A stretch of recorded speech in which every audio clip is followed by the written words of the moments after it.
নমস্কার বন্ধুরা, আমি মনি রান্নাবাটিতে আবারও আপনাদের সবাইকে স্বাগত জানাই। ইলিশ মাছের প্রতি দুর্বলতাটা মনে হয় কম বেশি আমাদের সব বাঙালিদেরই থেকে থাকে।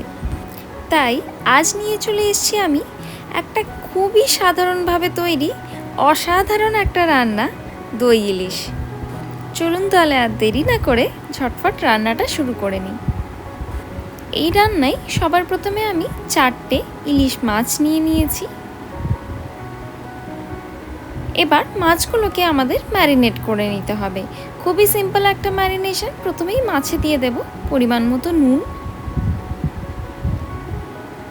আর এবার দিয়ে নিতে হবে হলুদের গুঁড়ো। সব কটা মাছেই কিন্তু আমাদের সমানভাবে ম্যারিনেশনটা করে নেবার চেষ্টা করতে হবে। এবার যাতে এই নুন আর হলুদের ম্যারিনেশনটা মাছের গায়ে ভালো মতো মাখানো যায়, তাই জন্য দিয়ে দেব সামান্য একটু সর্ষের তেল।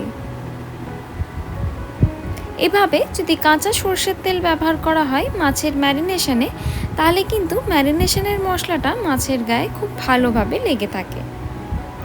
এবার হাত দিয়ে ঘষে ঘষে বেশ ভালোভাবে আমাদের কিন্তু এই ম্যারিনেশনের মশলাটা মাছের গায়ে মাখিয়ে নিতে হবে।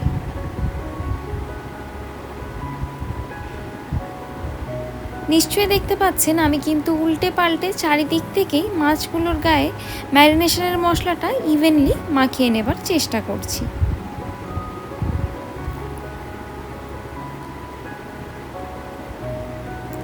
সবকটা মাছই সমানভাবে আমাদের কিন্তু ম্যারিনেশনের মশলাটা মাখিয়ে নিতে হবে। আর ইলিশ মাছ আমাদের কিন্তু খুব বেশি সময়ের জন্য ম্যারিনেট করতে রাখার কোনো প্রয়োজন নেই, 10 মিনিট রাখলেই হবে। এবার ওভেনের থেকে কড়া নামিয়ে নিলাম, আর এবার দিয়ে নেব এই কড়াতে সর্ষের তেল। এখানে দিয়ে নিলাম আমি 3 টেবিল স্পুনের মতো কাঁচা সর্ষের তেল। এবার দিয়ে দেব পোস্ত আর কাঁচা লঙ্কা বাটা। এখানে আমি 1 টেবিল স্পুনের মতো পোস্ত আর 4 থেকে 5টা কাঁচা লঙ্কাকে ভালো মতো বেটে নিয়েছি। এবার 1 চা চামচ সাদা সর্ষে আর 1/3 চা চামচ কালো সর্ষেকে ভালো করে পেস্ট করে দিয়ে নিচ্ছি। এবার দিয়ে দিতে হবে টক দই। দিলাম 6 টেবিল স্পুন পরিমাণে টক দই। এবার এই সব কটা জিনিসকে খুব ভালো করে একটা হুইস্কারের সাহায্যে মিক্স করে নেব। আর বলে রাখি, আমি কিন্তু এখানে ফ্যাটানো দই ব্যবহার করেছি। দইটা আগে থাকতেই আমি ফেটিয়ে নিয়েছি, আর এভাবে আবারও যখন সব কিছু একসঙ্গে মিক্স করা হচ্ছে, দই কিন্তু এই স্টেপেও ভালো মতো ফ্যাটানো হয়ে যাচ্ছে। এবার দিয়ে নিতে হবে পরিমাণ মতো নুন, আর সামান্য একটু চিনি দিয়ে নিচ্ছি টেস্টটাকে ব্যালেন্স করবার জন্য। এবার আবারও সব কিছুকে খুব ভালো করে আমাদের কিন্তু মিক্স করে নিতে হবে। আর নিশ্চয়ই দেখতে পাচ্ছেন এই স্টেজে কিন্তু আমি কড়া ওভেনের থেকে নামিয়ে রেখেছি। একবার সব কিছুকে ভালো করে মিক্স করে নিয়ে এবার দিয়ে নিতে হবে ম্যারিনেট করে রাখা মাছগুলো। সবকটা মাছই এক এক করে আমি এই গ্রেভির মধ্যে দিয়ে নেব।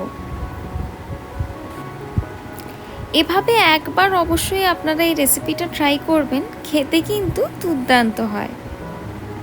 এবার দিয়ে দেব কটা চেরা কাঁচা লঙ্কা।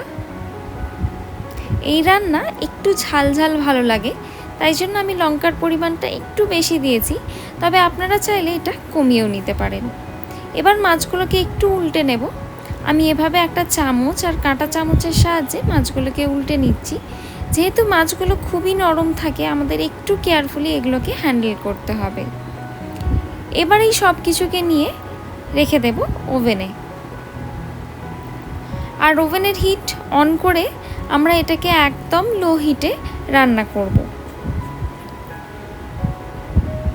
প্রায় 20 মিনিটের মতো রান্না করতে হবে। তবে মাঝে যখন 10 মিনিট হয়ে যাবে, তখন কড়ার চাপা একবার আমাদের খুলে নিয়ে মাছগুলোকে একটু উল্টে নিতে হবে। দেখতে পাচ্ছেন আমি আবারও একটা কাঁটা চামচ আর একটা চামচের সাহায্যে মাছগুলোকে হালকা হালকা উল্টে নিচ্ছি। এভাবে যদি মাছ উল্টে নেওয়া হয়, তাহলে কিন্তু মাছ ভেঙে যাওয়ার সম্ভাবনা থাকে না, আর তা না হলে কিন্তু ইলিশ মাছ খুবই নরম, আমাদের একটু কেয়ারফুলি হ্যান্ডেল করতে হয়। আবারও চাপা দিয়ে দিলাম। নেক্সট 10 মিনিট আবারও আমাদের এটাকে রান্না করে নিতে হবে। টোটাল আমরা ইলিশ মাছটাকে এভাবে লো হিটে রান্না করে নেব 20 মিনিটের জন্য। 10 মিনিট হয়ে যাওয়ার পর আবারও কড়ার চাপা খুলে নিলাম। ওভেনের হিট এই স্টেজে আমাদের কিন্তু অফ করে দিতে হবে। আর এবার ওপর থেকে ছড়িয়ে দেব সামান্য একটু কাঁচা সরষের তেল। প্রায় 1 চা চামচ কাঁচা সরষের তেল ছড়িয়ে দিলেই কিন্তু দই ইলিশ গরম ভাতের সাথে সার্ভ করবার জন্য একদম রেডি। আমার অনুরোধ রইল যে ইলিশ মাছের সিজনে একবার এই রেসিপিটা অবশ্যই বাড়িতে ট্রাই করবেন। আশা করছি আমার এই রেসিপি আপনাদের ভালো লেগে থাকবে। ভালো লেগে থাকলে লাইক, শেয়ার, সাবস্ক্রাইব করবেন আর পাশে থাকা বেল আইকনটা প্রেস করতে ভুলবেন না। দেখা হবে আবারও একটা নতুন রেসিপি নিয়ে। ততক্ষণের জন্য ধন্যবাদ। Happy cooking.